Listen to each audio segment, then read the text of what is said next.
Question is the attitude of Islam to history. And in fact, what we find, the basic attitude is that all history is in fact an Islamic history. That means that all the major figures of history basically are Muslims. From Adam down to our own time.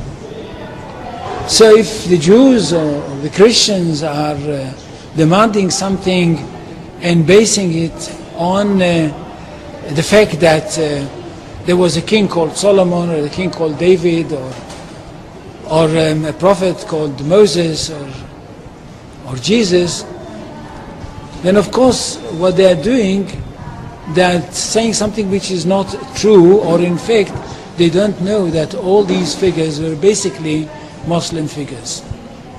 They were, in fact, since the creation of the world there is only one religion, and this is the religion of Islam. So if anybody says, look, there is a place which is connected with Solomon, and that's the place where the Temple of Solomon stood, a true Muslim would tell you, yes, absolutely right, but don't forget that Solomon was a Muslim, and David was a Muslim, and Abraham was a Muslim, and Isaac was a Muslim, and Jesus was a Muslim. And this is what I mean by the Islamization of history.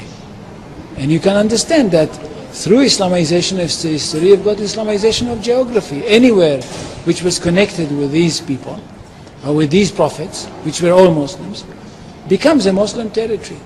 And therefore, when Islam was not in that area before Muhammad came to it, but it should have been there.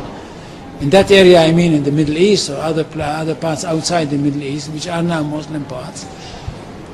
Any place like this had to be freed, not to be conquered, had to be liberated. So Islam appeared in history in the time of Muhammad, or reappeared in history from their point of view, reappeared in history as a liberator. And therefore there is no Islamic occupation.